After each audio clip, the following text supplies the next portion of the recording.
Adisa knelt beneath the ancient baobab tree, her tears soaking into the dry earth. The funeral drums had silenced, but the echoes of mourning lingered in her heart. The death of her husband, Kwame, had left a void deeper than the village well. Whispers drifted through the air. She is finished. A widow with 3 children cannot survive alone.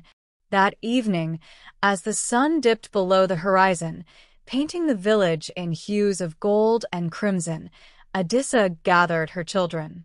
Kofi, the eldest at 13, Alma, just 10, and little Ya, barely 5, looked up at her with wide, trusting eyes. "Mama, what will we do?" Alma asked softly. Adisa straightened her back, summoning strength she didn't yet feel. "My children," she began, her voice steady despite the storm raging within, "we will not only survive, we will thrive. We will honor your father's memory by building a future he would be proud of." In her heart, she held tightly to an Akan proverb, "When the lion roars, it does not mean it has caught its prey." Strength would come with time, even if victory seemed far away. The next morning, Adisa faced their abandoned farm. The land, overgrown with weeds, seemed to mock her. She picked up a machete, its weight unfamiliar in her hands, and began to clear the brush.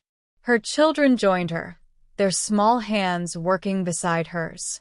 Together, they took the first steps toward reclaiming their lives. The midday sun blazed relentlessly as Adisa labored on the farm. Sweat poured down her face, mingling with the dirt on her skin. Her arms ached from swinging the machete, but she refused to stop. Passers-by watched her with skeptical eyes, their murmurs reaching her ears. "A widow cannot farm alone," one woman said. "She should remarry or leave." That night, exhaustion and despair consumed her. Sitting in the dim light of their hut, Adisa let her tears flow freely. The weight of her children's future pressed heavily on her heart. Kofi, sensing her distress, placed a hand on her shoulder. "Mama, we're here for you. Together, we can do this." His words rekindled her resolve. The next morning, Adisa visited Mama Akoto, the village elder known for her wisdom.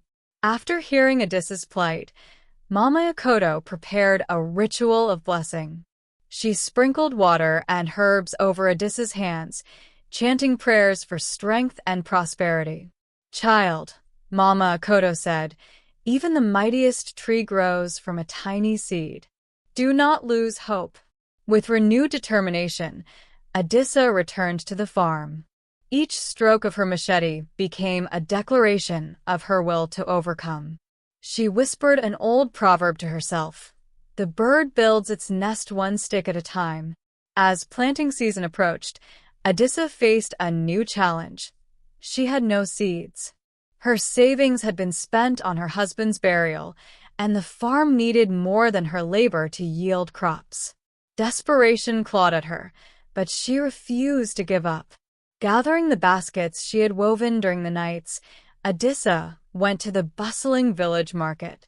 Bartering her baskets for yam seedlings and maize, she ignored the pitying looks of traders. "A widow's struggle," one muttered. Adisa held her head high.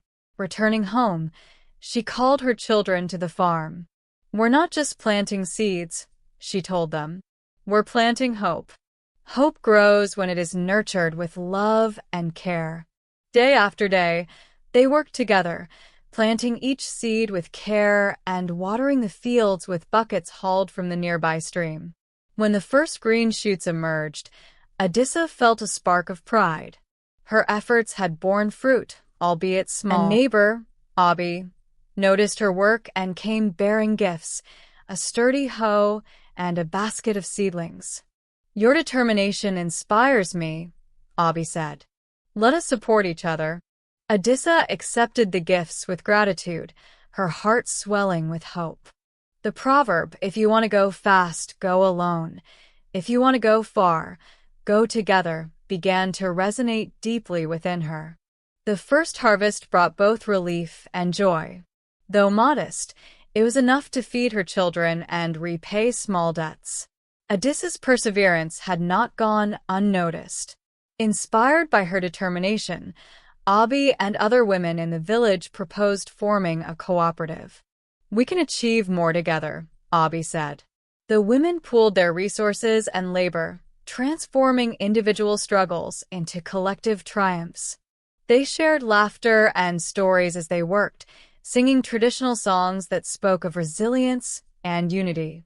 A single broomstick is easy to break, but a bundle is unbreakable, Mama Kodo reminded them during one of their gatherings. United, they not only farmed but also explored new ventures like soap making and weaving. The cooperative became a beacon of hope for the entire village. The years passed, and the fruits of Adisa's labor extended beyond her family. Kofi excelled in school and earned a scholarship to a prestigious university. His success became a source of pride for the village, a testament to Adisa's sacrifices. As he prepared to leave, Adisa hugged him tightly. "Remember," she said, "success is not for yourself alone. It is a gift to be shared with others." The cooperative thrived, bringing prosperity to many households. Education became a priority in the village, and children were encouraged to dream beyond the confines of their circumstances. Adisa had become a symbol of resilience and leadership. Years later, Kofi returned to the village, now a doctor. He built a clinic that provided much-needed healthcare to the community. During the opening ceremony, he stood beside his mother, his voice filled with gratitude. "Mama," he said, "you are the bridge that carried us over troubled waters. Without you, none of this would have been possible." Adisa's heart swelled with pride as she looked out at the crowd. The farm that had once been a symbol of despair was now a testament to resilience, love, and community. The Akan proverb, "The river that dries up will find rain," echoed in her mind, a reminder of the journey they had taken. Lessons from Adisa's journey. Resilience. Life's challenges can be overcome with determination and courage. Ingenuity. Creativity can turn limited resources into opportunities. Community.